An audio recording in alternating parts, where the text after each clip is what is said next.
Morning students. आज फिर immunology का जो सेकंड टॉपिक है हमारा, जो कल मैं पढ़ा रहा था आपको, टाइप ऑफ इम्यून रेस्पॉन्स, जिसमें सेल मीडिएटेड इम्यूनिटी के बारे में बताया था, उसी का माध्यम प्रतिरक्षा। आज नेक्स्ट है एंटीबॉडी मीडिएटेड इम्यून रेस्पॉन्स या ह्यूमरल इम्यून रेस्पॉन्स। जैसा कि हमें पता है कि जो ह्यूमरल इम्यून रेस्पॉन्स होता है वो थोड़ा फास्ट होता है और ये ब्लड में पाए जाने वाली विशिष्ट प्रोटीन्स होती हैं जिनको एंटीबॉडी कहते हैं, उनके द्वारा जो फॉरेन पार्टिकल है, एंटीजन है, उसको किल किया जाता है या निष्क्रिय किया जाता है। जो एंटीबॉडी होती हैं, विशिष्ट प्रकार की एंटीबॉडी विशिष्ट एंटीजन के अगेंस्ट में डेवलप होती है और उनका डेवलपमेंट होता है बी सेल्स के द्वारा, जिनको हम बी लिम्फोसाइट्स कहते हैं। B lymphocytes are specially designed for the production of specific type of antibody against a particular antigen. जो एक विशिष्ट एंटीजन है उसके अगेंस्ट में बी लिम्फोसाइट्स हैं वो तैयार होती है। एक्चुअली होता क्या है, बी सेल्स का मैच्योरेशन है वो होता है बोन मैरो में। तो बोन मैरो में जब ये बनती हैं और वहीं इनका मैच्योरेशन होता है, तो इनकी दो स्टेज हम देख सकते हैं कि बोन मैरो में ये बनती हैं प्लूरिपोटेंट स्टेम सेल्स, जिनको हम कहते हैं हेमेटोपोएटिक स्टेम सेल्स।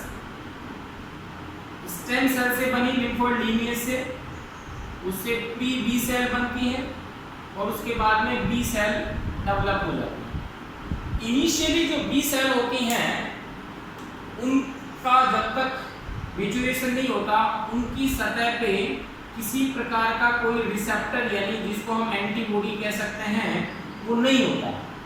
यानी इनकी सतह पे विशिष्ट रिसेप्टर पाए जाते हैं जिनको कहते हैं बी सेल रिसेप्टर।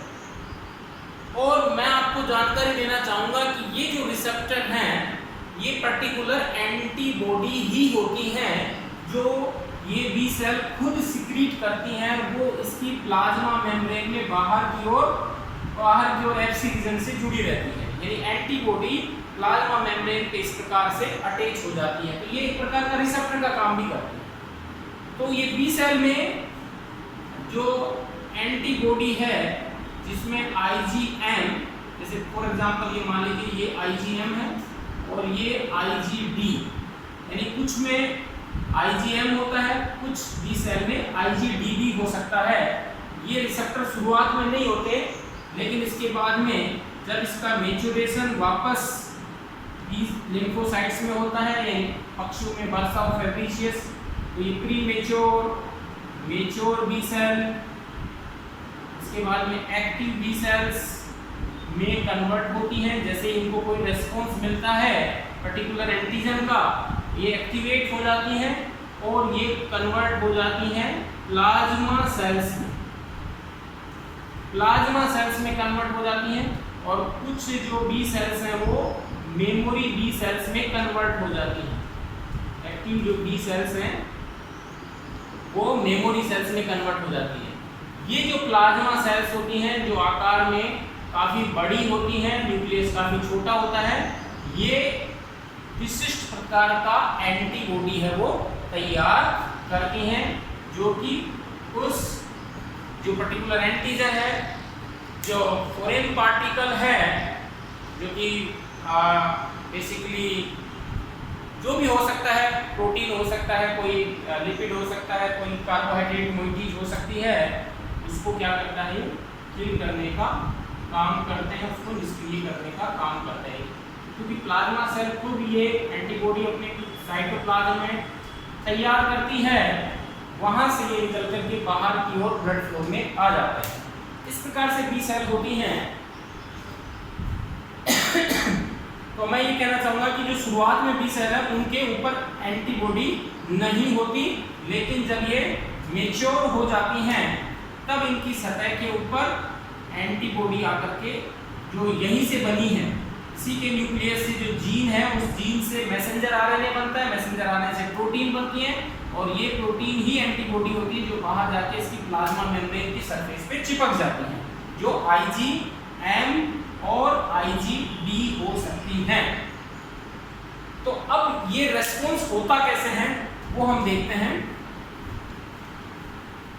देखिए, जैसे ही कोई एंटीजन बॉडी में प्रवेश करता है, कोई भी माइक्रोब्स है, जैसे मान लीजिए कोई बैक्टीरिया है, जैसे कि वो बॉडी में प्रवेश किया और इसको एक सेल होती है फैगोसाइटिक सेल जिनको कहते हैं न्यूट्रोफिल्स। ये न्यूट्रोफिल्स सबसे ज्यादा हमारे ब्लड में पाई जाती है, लगभग 70% इनकी अमाउंट ब्लड में जो WBC है, व्हाइट ब्लड सेल्स हैं, वो न्यूट्रोफिल्स की होती है। न्यूट्रोफिल्स की जैसे कल मैं स्ट्रक्चर भी आपको बताई थी, जिसके अंदर पोली लोब्ड न्यूक्लियोटाइड न्यूक्लियस होता है, मतलब पोलीलोब्ड होता है या ट्राइलोब्ड कह सकते हैं। ये न्यूक्लियस जो है इसका 2 या 3 जो है उसमें लोब में बटा होता है, पालियों में बटा होता है, इसलिए इस न्यूट्रोफिल को हम PMND बोलते हैं, पॉलीमॉर्फो न्यूक्लियर ल्यूकोसाइट्स। तो ये न्यूट्रोफिल्स फैगोसाइटिक नेचर की होती है। ये इस बैक्टीरिया को न्यूट्रोफिल्स के द्वारा बेसिकली ग्रहण किया जाता है और ये बैक्टीरिया इसके फेगोसोम्स में आता है। फेगोसोम्स में आकर के उसको किल कर दिया जाता है, मार दिया जाता है। लाइसोसोमल एंजाइम उसको बैक्टीरिया को तोड़ देंगे और उसके जो एंटीजन है, उसकी सरफेस पे जो प्रोटीन है विशिष्ट, उनको ये न्यूट्रोफिल बाहर की ओर छोड़ देती है, मतलब रिलीज कर देती है। तो जो डिफरेंट प्रकार के इसके सरफेस के ऊपर जो एंटीजन्स हैं, जो बैक्टीरिया की सरफेस पे, उन एंटीजन्स को बाहर की ओर रिलीज कर दिया जाता है। अब ये एंटीजन आ जाते हैं ब्लड फ्लो में, यानी हमारे रक्त के प्रवाह में आ गए। अब रक्त के प्रवाह में बहुत सारी एंटी जो ये बी लिम्फोसाइट्स है, ये घूमती रहती है और B lymphocytes, active B lymphocytes की बात कर रहा हूँ, ये घूमती रहती है जिनकी सरफेस पे विशिष्ट प्रकार की एंटीबॉडी होती है। तो मिलियंस ऑफ बी सेल्स हैं, उन बी सेल्स के जो एंटीबॉडी है वो भी स्पेशली डिजाइन होती है कि वो एक पर्टिकुलर एंटीजन को कहीं ना कहीं जरूर आइडेंटिफाई करेगी। मान लीजिए इनमें से जो एंटीजन है, कोई भी एक एंटीजन लेते हैं, वो एक बी लिम्फोसाइट्स द्वारा क्या कर लिया जाता है, ग्रहण कर लिया जाता है, उसके एंटीबॉडी द्वारा उसको पकड़ लिया जाता है। जैसा कि यहाँ पे मैंने बनाया ये डायग्राम, ये इसका ये हो गया एंटीबॉडी और ये होगी बी लिम्फोसाइट्स। तो इस बी लिम्फोसाइट द्वारा इस एंटीजन को ग्रहण कर लिया जाता है। अब एंटीजन को जैसे ही ग्रहण किया जाता है, यहाँ पे बी लिम्फोसाइट्स है, वो एक प्रकार की दो काम कर रही है। इसकी सरफेस पे एंटीबॉडी होती है जिनको हम बी सेल रिसेप्टर कहते हैं, यानी जो ये पर्टिकुलर एंटीजन है उसको ग्रहण कर रही है।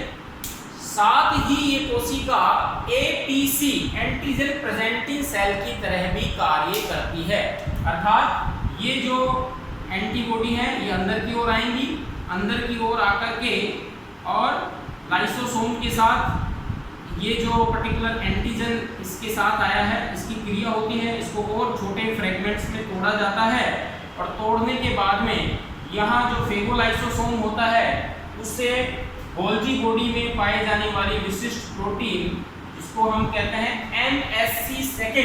MSC क्लास सेकेंड, उसके ऊपर ये पर्टिकुलर एंटीजेनिक डिटरमिनेंट जो फैक्टर है, एंटीजन है, वो आकर के चिपक जाएगा और उस MSC को प्लाज्मा मेम्ब्रेन पे ले जाकर के और छोड़ दिया जाता है या प्रोजेक्ट कर दिया जाता है। तो ये जो एंटीजन है ये आ जाता है प्लाज्मा मेम्ब्रेन पे, इसका नाम हो गया MSC सेकेंड क्लास मॉलिक्यूल। ये हो गया हमारा एंटीजन। कौन सा एंटीजन? जो कि इस एंटीबॉडी पे अटैच था, यानी उसको ये सेल अंदर लेकर के फिर बाहर MSC के द्वारा एक्सपोज करती है या प्रोजेक्ट करती है। अब ये लिम्फोसाइट्स घूमती हैं और ब्लड फ्लो में पाए जाने वाली टी लिम्फोसाइट्स, जो बहुत प्रकार की अनेक प्रकार के टी लिम्फोसाइट्स होती हैं, विशिष्ट प्रकार की टी लिम्फोसाइट्स जो कि टी हेल्पर सेल कहलाती हैं, उनकी सरफेस पे भी विशिष्ट प्रकार के रिसेप्टर्स पाए जाते हैं। विशिष्ट प्रकार के जो रिसेप्टर्स होंगे जिनको हम बोलते हैं TCR, उनके द्वारा इस एंटीजन को रिकॉग्नाइज किया जाता है, पहचाना जाता है। यहाँ मैं आपको बताना चाहूँगा कि विशिष्ट प्रकार के एंटीजन को विशिष्ट प्रकार की डी लिम्फोसाइट्स ग्रहण करती है, एक्सपोज करती है। उस पर्टिकुलर एंटीजन के लिए विभिन्न प्रकार की मतलब बहुत सारी टी लिम्फोसाइट की हेल्पर सेल्स जिनके रिसेप्टर अलग अलग हो सकते हैं, वो ब्लड फ्लो में होती हैं, उनके द्वारा ये एंटीजन को पहचाना जाता है। जैसे ही ये पहचाना जाएगा, यहाँ पे टी लिम्फोसाइट्स पे एक और मॉलिक्यूल होता है जिसका नाम है CD4। ये CD4 जैसा कि कल मैंने बताया था, ये CD4 मॉलिक्यूल है, इस MSC को आइडेंटिफाई करेगा कि जो एंटीजन आया है वो प्रोसेस होके आया है, सही तरीके से आया है या नहीं आया है। CD4 का काम इस जो इन दोनों के बीच में जो टॉक हो रही है, जो इनके बीच में जो रेस्पॉन्स हो रहा है, उसको मजबूत करने का है, उसको अफिनिटी प्रदान करना है, दृढ़ता प्रदान करना है। CD4 और TCR और MSC के बीच में जो कॉम्बिनेशन होता है, यानी इनके बीच में जो रिएक्शन होती है, यदि एंटीजन को रिकॉग्नाइज कर दिया जाता है तो अब उसके बाद में टी हेल्पर सेल एक्टिवेट होती है, और ये एक्टिवेट होती है, ये पुनः बी सेल को दोबारा से एक्टिवेट करेगी, इसको सक्रिय करेगी और इसको प्लाज्मा सेल में बदलेगी। तो कैसे बदलेगी, वही मैं जो बता रहा था कि यहाँ से एक मॉलिक्यूल और होता है, इससे बी सेल्स में पाया जाता है जिसका नाम है B7, और इसको रिकॉग्नाइज किया जाता है एक दूसरे मॉलिक्यूल द्वारा जिसका नाम है CD28। ये को-स्टिमुलेशन का काम करते हैं, यानी ये एक दूसरे के साथ संपर्क करके इसको को-स्टिमुलेट करते हैं। B7 किसको को-स्टिमुलेट करेगा, T lymphocyte, T helper cell को। ये हो गई टी हेल्पर सेल। इसके साथ साथ एक और मॉलिक्यूल होता है जिसका नाम है यहाँ बी सेल से बाहर की ओर निकलता है, इसका नाम है CD40। और CD40 जो है ये रिसेप्टर जो है, ये यहाँ पे एक इसका दूसरा पार्ट होता है जिसको बोलते हैं CD40 लिगेंड। इस लिगेंड के साथ रिएक्ट करके टी हेल्पर सेल को क्या करते हैं, ये सक्रिय करते हैं। यानी अब टी हेल्पर सेल पहचान लेती है कि बाहर से कोई पैथोजन यानी एंटीजन आया है और उसको बी सेल्स ने प्रेजेंट किया है, यानी बी सेल्स को एक्टिवेट करना है। तो क्या होगा, टी हेल्पर सेल्स भी काफी मात्रा में कीमोकाइंस या साइटोकाइंस स्रावित करेंगी। कौन कौन से करती हैं, कल बताया था जैसे मैंने आपको। इसके साथ एक यहाँ पे CD3 मॉलिक्यूल होता है, वो एक्टिवेट होने के कारण न्यूक्लियस एक्टिवेट होता है, और न्यूक्लियस के जीन एक्टिवेट होने के कारण वो इंटरल्यूकिन 2 केमिकल है वो बनाते हैं, जिसको क्या कहते हैं, साइटोकाइन या कीमोकाइन ये बोल सकते हैं, क्योंकि ये बेसिकली या लिम्फोकाइन कुछ भी कर लीजिए, लिम्फोकाइन भी बोलते हैं। लिम्फोकाइन का मतलब लिम्फोसाइट्स के द्वारा निष्कासित बाहर सिक्रीटेड केमिकल। तो ये इंटरल्यूकिन 2 क्या होता है, ये इसी टी सेल्स की सरफेस पे पाए जाने वाले रिसेप्टर से जुड़ता है। इंटरल्यूकिन रिसेप्टर जिसको कहेंगे, उस पे आकर के ये जुड़ जाएगा और जुड़ने पर इसको एक्टिवेट कर देगा। ये कहलाता है ऑटोक्राइन, इसको हम बोलते हैं ऑटोक्राइन सिग्नलिंग। तो ये इसके होते ही इसका जो जीनोम है वो और दोबारा से फर्दर एक्टिवेट होता है, और ये पर्टिकुलर टी लिम्फोसाइट की हेल्पर सेल्स क्या हो जाती है, एक्टिवेट होके इसका प्रोलिफरेशन शुरू हो जाता है, और ये अन्य बी सेल्स को भी पुनः मैसेज भेजना शुरू कर देती है। क्या मैसेज भेजती हैं, इसके द्वारा शुरुआत में सिक्रीट किया जाता है इंटरल्यूकिन 4 एंड इंटरल्यूकिन 5। ये याद रखना, इंटरल्यूकिन 4 और इंटरल्यूकिन 5 ये सिक्रीट होकर के जाते हैं बी लिम्फोसाइट्स के पास, और बी लिम्फोसाइट्स के जो प्लाज्मा मेम्ब्रेन पे रिसेप्टर हैं उसको ग्रहण करते हैं और वो सिग्नल इसके केंद्रक तक पहुंचाते हैं, न्यूक्लियस तक, और यहाँ का जो जीन है वो एक्टिवेट होता है और बी सेल्स कन्वर्ट होना शुरू कर देती है बड़ी प्लाज्मा कोशिकाओं में, जिनमें प्लाज्मा में जो लिक्विड होता है प्रोटोप्लाज्म उसकी मात्रा ज्यादा होती है। क्यों?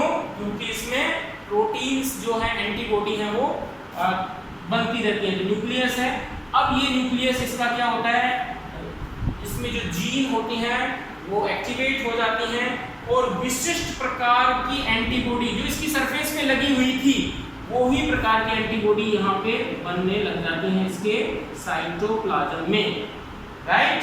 प्रोटीन कैसे बनती है फर्स्ट ईयर में बताया था, डीएनए से एमआरएनए बनेगा, एमआरएनए से ट्रांसलेशन से प्रोटीन बनता है, वो प्रोटीन ही एंटीबॉडी होती है और ये एंटीबॉडी बाहर की ओर ब्लड फ्लो में निष्कासित कर दी जाती हैं। और कुछ बी सेल्स हैं वो और प्रोलिफरेट होकर के क्या बनाएंगी, मेमोरी बी सेल्स बनाती हैं, इनको बोलते हैं हम मेमोरी बी सेल्स। मेमोरी कोशिकाएं, स्मृति कोशिकाएं, यानी इनका जो जीनोम है उसमें वो पर्टिकुलर जो विशिष्ट एंटीबॉडी बनाने वाली जीन है वो एक्टिवेट हो गई है और ये जो एंटीजन बाहर से आया है इसकी स्मृति याददाश्त मेमोरी है वो इसने कॉपी कर ली है। भविष्य में इन फ्यूचर ये एंटीजन दोबारा आता है तो ये मेमोरी सेल्स तुरंत रेस्पॉन्स देती हैं फटाफट और ये वापस प्लाज्मा कोशिकाओं में कन्वर्ट होके उसी प्रकार का एंटीबॉडी बनाने लग जाती हैं। तो ये एक प्रकार का रेस्पॉन्स होता है जिसको हम एंटीबॉडी मीडिएटेड इम्यून रेस्पॉन्स कहते हैं। जैसे अभी कोरोना जो वैक्सीन डेवलप हो रही है कोरोना वायरस के खिलाफ कोविड-19 डिजीज के अंतर्गत, उसमें भी ये ह्यूमरल रेस्पॉन्स ही है कि यदि किसी इंसान को कोरोना वायरस का जो एंटीजन है उसकी सरफेस पे वो दिया जाता है, उसको बी सेल्स ग्रहण करती हैं उस एंटीजन को, उसको टी लिम्फोसाइट्स को एक्सपोज करती हैं, विशिष्ट टी हेल्पर सेल एक्सपोज होती हैं और विशिष्ट प्रकार की जो बी लिम्फोसाइट्स हैं वो पुनः उनको क्या करती हैं, एक्टिवेट करती हैं। यानी ये इसको एक्टिवेट करती है और इसके द्वारा कुछ केमिकल सिग्नल्स निकलते हैं जिनको इंटरल्यूकिन कहते हैं, वो वापस बी सेल्स को एक्टिवेट करते हैं और वो बी सेल्स क्या हो जाती है, प्लाज्मा कोशिकाओं में परिवर्तित हो जाती है और कुछ उसकी मेमोरी सेल्स बना देती हैं।